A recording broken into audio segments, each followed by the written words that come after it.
Good afternoon, New Independence Network, back again with our latest update. So we've talked a lot. Yesterday we talked a lot about the victory by Donald Trump, which was huge, fantastic, amazing, wonderful. The best part about the victory by Trump is that Republicans nationwide won huge. They won enormous. We've held the House. We've held the Senate. We have the largest Republican dominance since the 20s. And that's a major thing. A major thing. So we can't squander that opportunity, which is why I posted the second update yesterday about remaining vigilant in our battle against the Democrats.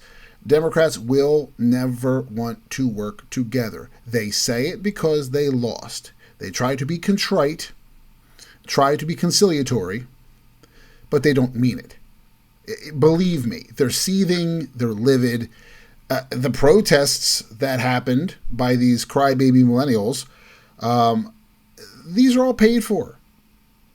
James O'Keefe from Project Veritas saw the buses, has photos posted of the buses that were brought in to carry protesters to the cities.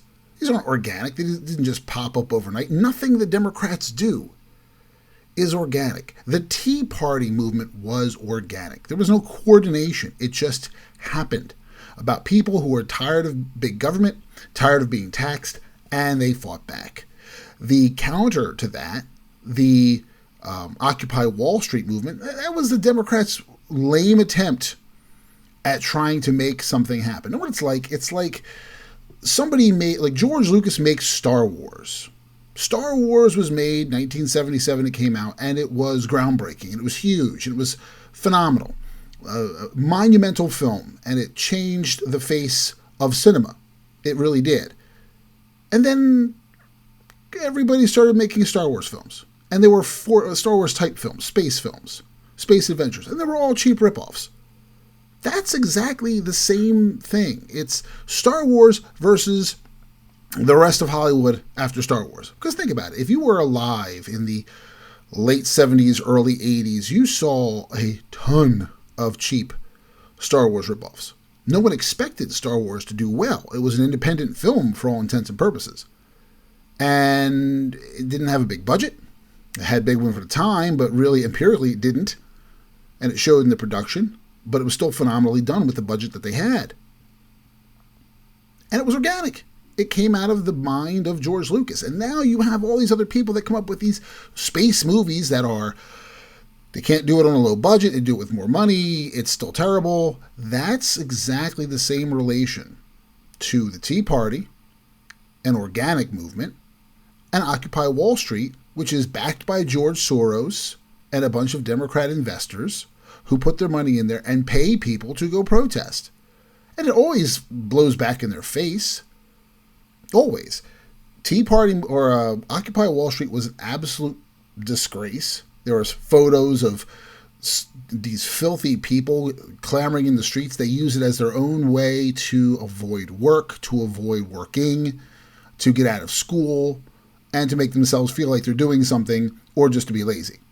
There's photos of guys crapping on cop cars. There's trash and litter everywhere where Tea Party people would leave and everything was clean and orderly and taken care of. Occupy Wall Street people didn't care. And now you have what? You have these protests that are being paid for by Soros. People are being busted by the DNC to try to make it seem like the world is against Trump. And it's not, or the country's against Trump. And it's not. It's not against Trump. More on the world and Trump. We'll get to that in a second.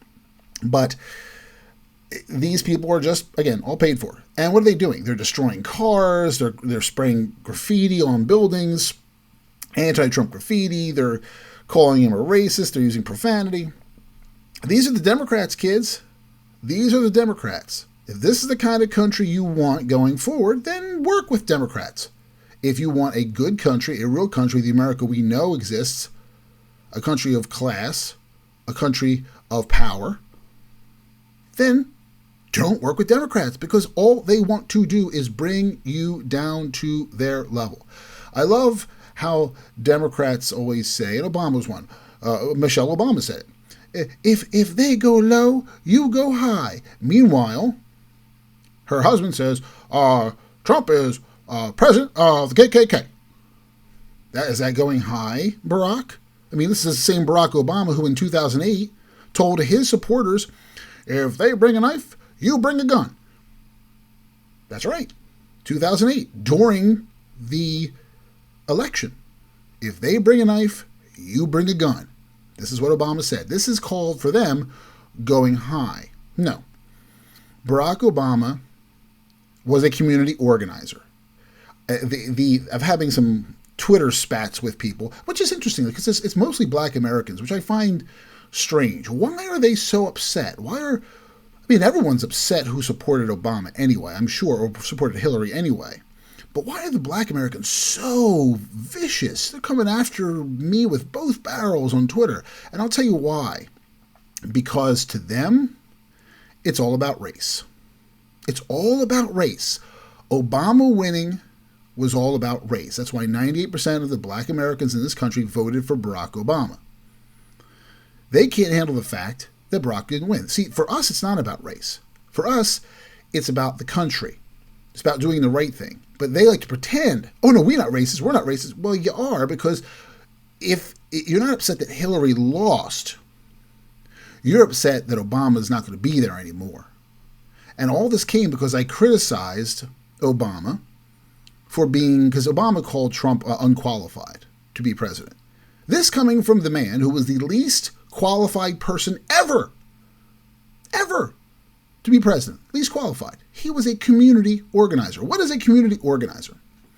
A community organizer is someone who goes out and stirs up BS, who goes out in the streets and mobilizes people to protest, much like they're doing now against Trump. How about that? And you don't think that the chief community organizer, the community organizer in chief, won't be stirring it up even worse?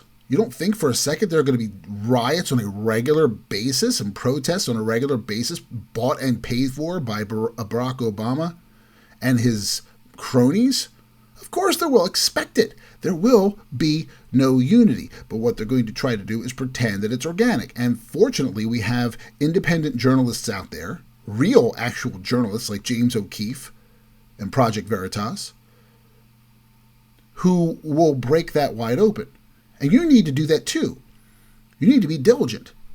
Get your cameras out, take video of these things, get behind the scenes, work in with the groups and find out how it works inside and expose them because they're all frauds. And O'Keefe is there. O'Keefe is brilliant. If you haven't watched any of his videos, do it because these people are so brilliant. They are people that are interwoven into the fabric and organizations in the Democrat Party. They're everywhere. I mean, some of them have been undercover working in those organizations for over a year. They've infiltrated it. They're spies. They're fantastic. And they get all this great information and hidden video. And it exposes them. It exposes everything about the Democrats. They were following people during the election, following buses around that were driving, or vans that were driving people to the polls and violating election law.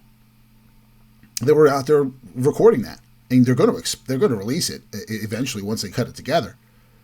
But it's what they do, and we have to be like that. We have to keep fighting back because the Democrats never will stop. Look, I don't care if you get tired of me saying this. I'm going to say this as often as I possibly can. As many broadcasts as possible. We can never relent with Democrats because they will never stop. They won't be nice. They won't be kind. They don't want to work together. They don't care. They just want to destroy Republicans. They want to destroy conservatism. They want to destroy America and remake it into a socialist state. Very simple. Everything that America stands for, they want undone. And they like to do it slowly. See, they don't have a timetable. They don't want to do it right away. They're more than happy with changing culture over 20, 30, 40 years. Believe me, when the Reagan era was basically over after George H.W. Bush was gone. He was kind of a rhino in the middle. He was kind of a middle ground rhino. But once the Reagan era was really over and Clinton took office, the change started. We never heard about political correctness before Clinton. We didn't hear about all this global warming. We heard murmurings of it, but it wasn't as in your face as until Clinton took office. Before Clinton took office, it was in your face. We started hearing about the gay marriage stuff, and again, I'm not going to pick on that, but the fact of the matter is that like these are things. There were cultural things that were totally different that were shoved in your face. They tried to put gays in the military. I was serving at the time, and we were dead set against it. We didn't want gays in the military. We don't need that. We didn't need it. It causes conflict when you have a man who is attracted to another man and you're fighting in a foxhole together or you're showering together. It's a problem. I've served with guys who we knew were gay. They just didn't come out and say it, and it was uncomfortable because of how they acted. Believe me, I have stories. If I told you the stories, you'd understand. And maybe one day I'll share those.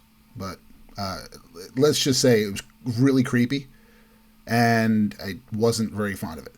So the culture started under Clinton, and they slowly started to weave that into the culture of America. So they had 8 years of that, 8 years of corrupting us. And look how, think about it. I mean, the 90s started to get very, very corrupt culturally. And we started to lose the country to a point because the values that make America what it is, and we're talking about not just moral values, we're talking about ethical and work-related values, the efforts to work and work hard, and they started to kind of slip away. And when Obama took over, they had 8 more years of that. Think about it. The millennials now that are protesting, they're college kids, 18 to 21. They were, that's 8 years ago, so they were anywhere from 10 to 13 years old. 10 to 13, very formative years for a young person, and they've been brainwashed by the public school system and the liberals there for 8 years. Why do you think? Oh, I'm sorry, and now they're in college and getting brainwashed by professors who are flaming libs. They were libs in the 90s. I was in college then. Oh my Lord. They were so liberal and ridiculous. And I would fight against them. And I was not popular in college at all. Didn't care. Didn't matter to me. I went to a lib school, and I would fight with them daily, and I loved it. Loved to piss them off. That's what you need to do. Fight with them and piss them off. I love it. But why do you think the Democrats love the public school system so much? Why do you think that? They love the public school system. They want to fund that. They don't want charter schools. They don't want people to afford private schools with their own tax money. Yes, your own tax money. They want to fund their teachers' union friends who are liberals to teach your children liberal propaganda, which is the marching orders from the DNC. They want free college for students. So when you go to college, see, first you're being indoctrinated as a young person from grade school through high school by your liberal professors. Then you go to college, and Hillary wanted free college for everybody. This is what liberals want. They don't want free college because they want to be nice. They want free college so everybody goes and gets indoctrinated even further through the education system. So from the years, 5 when you're in kindergarten, all the way up till you're 21, they want 16 years of liberal indoctrination. Think about that.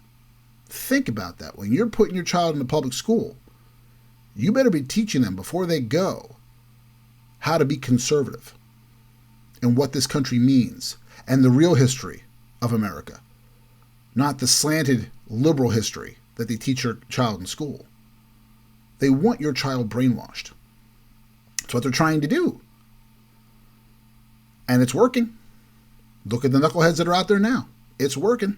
Look at the way colleges are now. Children who are mealy-mouthed little girls, little babies, Little cupcakes out there afraid to move or to say anything. Have to have their safe spaces or offended by everybody. Kiss my ass. I'm tired. I'm sorry. I'm tired of it. I'm so tired of these kids, and it's time for them to grow up. It just is. Pussyfoot around with these little kids. They don't understand what the real world is like. But that's what liberals want, because it makes them compliant. It makes them robots for the Democrats. Then they can mold them into what they want them to be based on their philosophy. This is what they're doing. This is what they're doing. And we had to fight against the whole culture of that. 8 years of Obama, brainwashing children and the culture itself and adults who are mind-numbed robots who just listen to whatever Barack Obama says, no matter how much of an idiot he is. He was totally unqualified. He wasn't a professor in school. He didn't do a damn thing. We didn't even know if he went to college. That's just the part that's funny. We still have not seen his academic records. And there are people who don't remember him being in college at all. We can't find one who remembers him being in Columbia. Did he go to school? I don't know. Probably not. I don't know. I mean, if he went to school, he should be proud of it. Why would you not? Why would you hide your academic records? I have no idea. And that shouldn't be a big thing, should it? He's the most unqualified guy to ever run for office. And this clown has the audacity to go after Trump. Trump was a CEO of a multi-billion dollar company.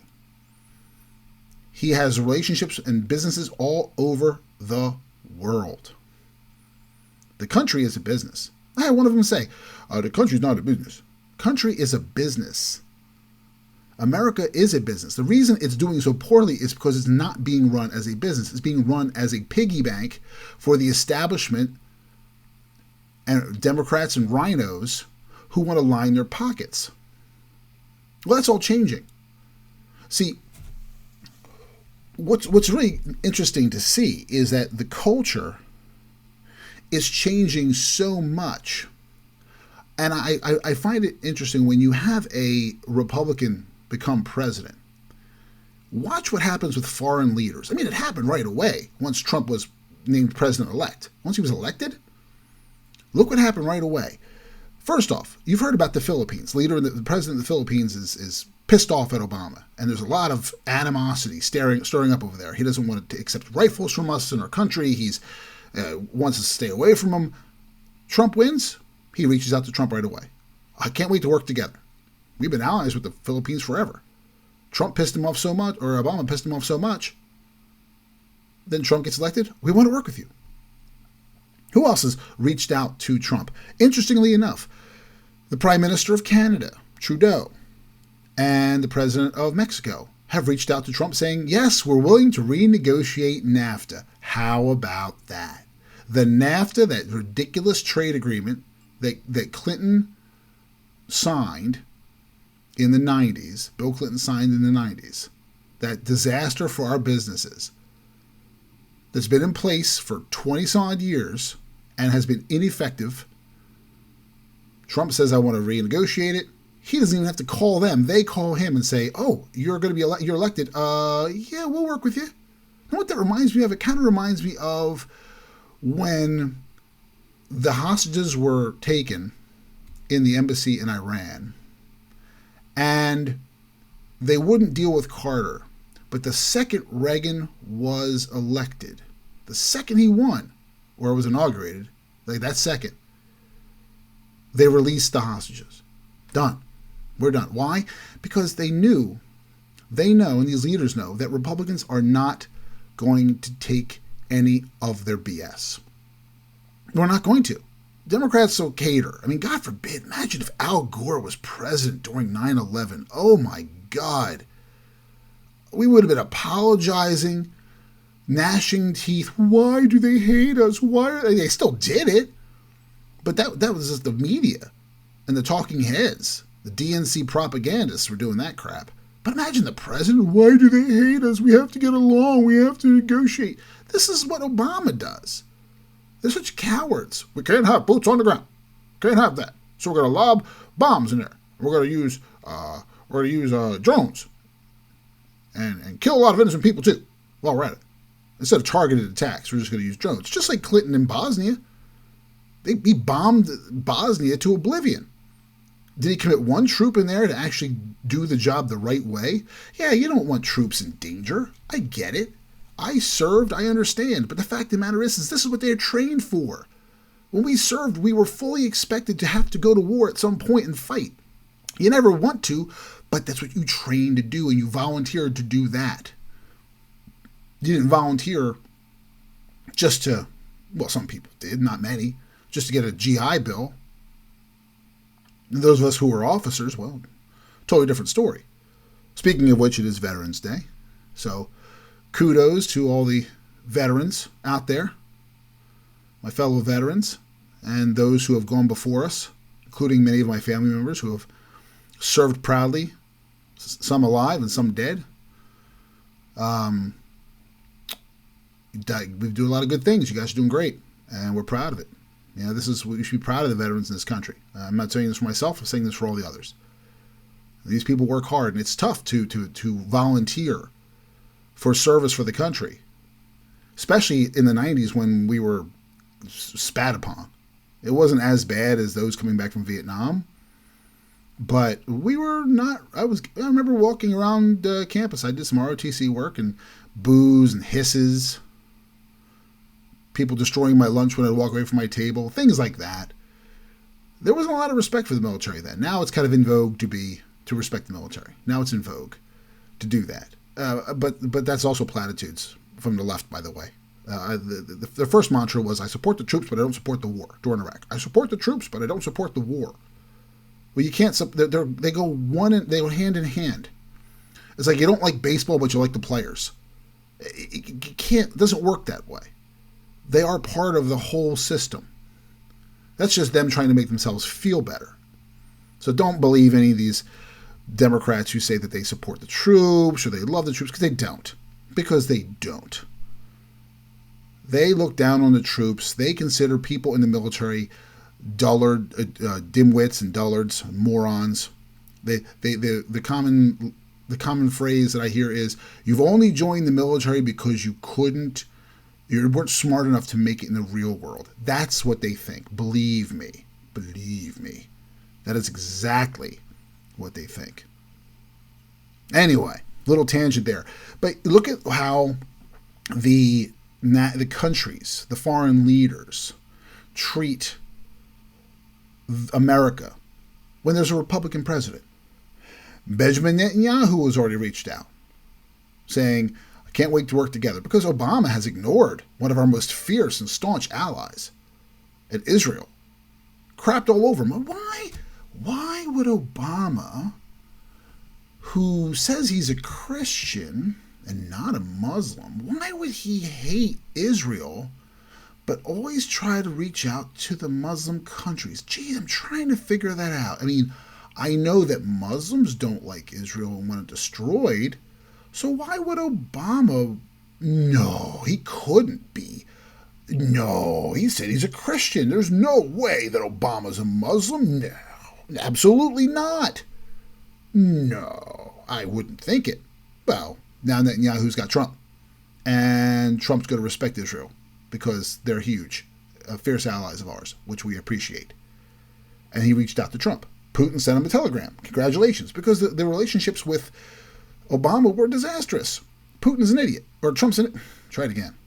Obama's an idiot to alienate Putin. That's what I'm trying to say.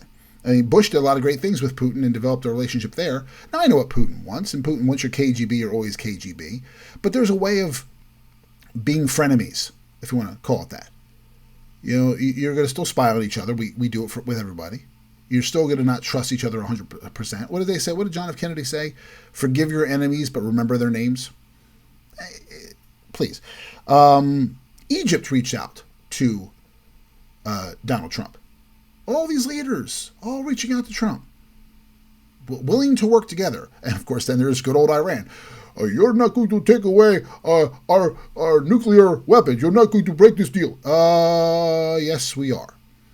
Yeah, we are. That's more of Obama stroking his cronies, his friends, his Muslim allies, his brotherhood, his brethren. That's more of that. Giving you money, paying a ransom for our hostages. What a disgrace. So it all has to be undone. People say, Obama had so much work against him to fix what Bush had created. No, Trump's got the work, kids. Trump's got the work because this country leads the free world. And this world has been sent into turmoil because of the indecisiveness and incompetence of Barack Hussein Obama. He is an absolute disgrace. And this is what happens when you have a community organizer who was a senator for 180 days. Most of that time he spent campaigning, and he called, present for votes. He wasn't even there. He skipped a lot of votes and he just voted present. He didn't do anything. He was the poster child for the Democrats. And all these people are so bent out of shape because he's gone. The thing is, they're not so upset that he's gone. They're more so upset that he did nothing. The first black president of the United States could have been groundbreaking. The only ground he broke was being the first black president. That's it. He did nothing. He made a bad name for those who looked up to him. Bad name for black presidents. Bad. All presidents are presidents, but if you're looking at him as a black president, I'm talking about those who look at him as a black president only. He made them look bad. Here's an example of something. He did leave us some gifts, though. Washington Examiner from today. Headline: 1.4 million Obama amnesty applicants on deportation hit list. Now, what does that mean? Well, when you read the article, see, when Barack Obama offered his amnesty, that blanket amnesty, a little while back, they got the names and addresses of the illegals to be given amnesty. Guess what? Now we have a list of names and addresses of 1.4 million illegal immigrants in this country. We know where they are. Have their names, have their addresses. Done. Thank you, Barack Obama. You've just given Donald Trump a list of people to deport from this country because they're here illegally, breaking our laws. Thank you. Your incompetence is appreciated.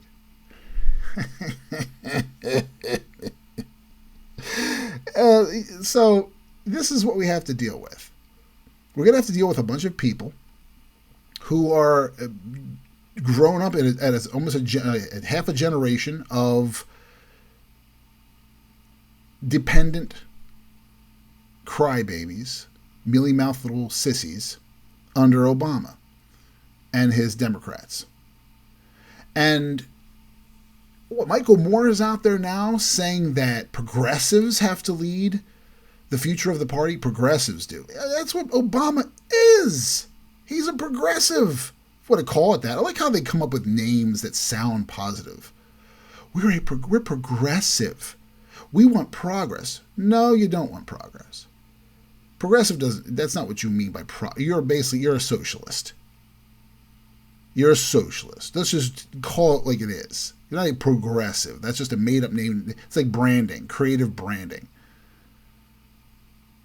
But this is what they want. And they want more of it. And you have Elizabeth Warren, Pocahontas, that fool. She's going to be the future? Who's the future of the party now? Who do the Democrats have on the bench? Really, who do they have? We talked about this a bit before in the last podcast. I mean, the new dynasty, maybe the Obamas. You know Michelle's going to run. You know she's going to run. Oh, please, she's going to run for something. President or senator. It's going to happen. They get the best of both worlds. Get the first black female president. Double jeopardy. They can play the racist card and the sexist card. They try with Hillary. They tried the sexist card. What's funny is all the stuff that Hillary talked about, all she had was vote for her because she's a woman. That's all she had. Vote for me because of my experience? No. Vote for me because of my foreign policy matters? And no. Vote for me because I have health care? No. What can you vote for her for? Did she earn anything? No, she basically rode on Bill's coattails the whole way. Without him, she'd be nothing. Go back and check her other video about how Hillary Clinton owes her whole career to a man. That's on our channel. But they're going to have Michelle Obama, and they're going to try to ascend her to the throne. And first female and black president. Better watch out. They'll play the sexist card and they'll play the racist card. Oh, Lord, Lord. You wait and see. You wait and see. Even after 8 years, any criticism of Obama was considered racist. Any. This is what they do, because Democrats only see people in terms of skin tone and gender. That's all they see. Color, gender. It's all groups. It's all division with them. We consider everybody Americans. We just do. You have a chance in this country to do amazing things, and we think there's opportunities for everybody, as long as you work hard. They don't think that. They want to use blacks, use Muslims. That's their newest cause celeb. Use Muslims, use Hispanics, use Latinos, use women, use LGBTQXYZ. Use them, scare them. You're going to lose your freedom. You're going to be deported. You're going to be sitting in the back of the bus. What did Joe Biden say in 2012 when Romney was running about he's going to put you all in chains to a black audience. He's going to put you all back in chains. I mean, if you're in an audience and you're a black American and the vice president says that someone's going to put you in chains, how dumb do you have to be to actually go, oh, well, maybe he's right? I mean, seriously? In the year 2012? But they still try it. They still try it. It's what they do. And they're going to keep doing it and dividing and dividing and dividing. That is why they want no unity. See, back to the original point, no unity. And there can be no unity with Democrats. We must be vigilant and keep fighting them and step on their necks and put the nail in the coffin. You beat them and beat them and beat them. And you keep beating them. Because the minute you stop, the minute you let off, the minute you rest on your laurels, they will come back with a vengeance because you're going to keep coming and keep plotting. It's like fighting terrorists. It really is. John McCain got in a lot of trouble during the 2008 election, saying that fighting terrorists will last for 100 years. And everyone went, oh, he wants to prolong the war forever. No, he's right. Fighting terrorists. Muslims have been terrorizing this planet for centuries. I mean, why didn't Christopher Columbus sail to China from Spain around Africa? Why wouldn't he do that? It was a shorter route, they thought. Why didn't he try to find a shortcut, thereby discovering the America, the West Indies, the Caribbean? Why didn't he just go around Africa? It wasn't for money. The reason? Because of the Muslim pirates. The truth. The Muslim pirates were attacking ships on a regular basis. They've been a disaster forever. They've been terrorizing this world for centuries. The Muslims, ship owners, they were the ones that rounded up the slaves and sold them. Believe it or not. Go read your history. So fighting the Muslims, the Muslim terrorists, is never going to stop. It's just not. The same with fighting liberals. You have to fight liberals the way you fight terrorists, and that's constant. You have to get inside. You have to circumvent their organizations. You have to get in there and beat them from the inside.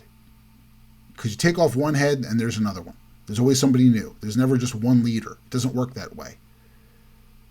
But if you minimize them, if you take away their power, if you get more and more people to believe in your ideology, then they will fight back against the liberals. I'll do a whole another video on that one. I want to ponder that some more because that's a pretty interesting little thought there. But they are. Liberal Democrats in general, are like terrorists. And we'll have a short one.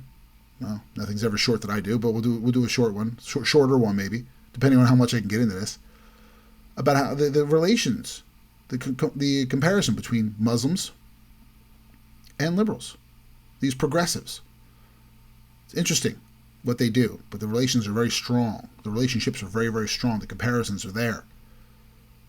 Starting turmoil. They don't damage people by killing them. they damage people by destroying their character. There's a lot of it. So we'll come back to that one at another time. But we have to keep fighting these people, and they will not stop. So that's about it for today. Remain vigilant. Keep fighting against them. Don't tolerate it. And let's watch and see how receptive they are and how unified they want to be as Donald Trump begins implementing his plan and going for it. Watch the protests at the inauguration. Watch the protests at the inauguration. Oh, wait and see. Wait and see. You'll see. The inauguration is going to be a mess, and the protesters will get more coverage than President Trump being sworn in. Mark my words. Mark my words. I'll be shocked if it doesn't happen. Shocked. Okay, that's for today, the New Independence Network update. Thank you very much for listening, and we'll be back soon.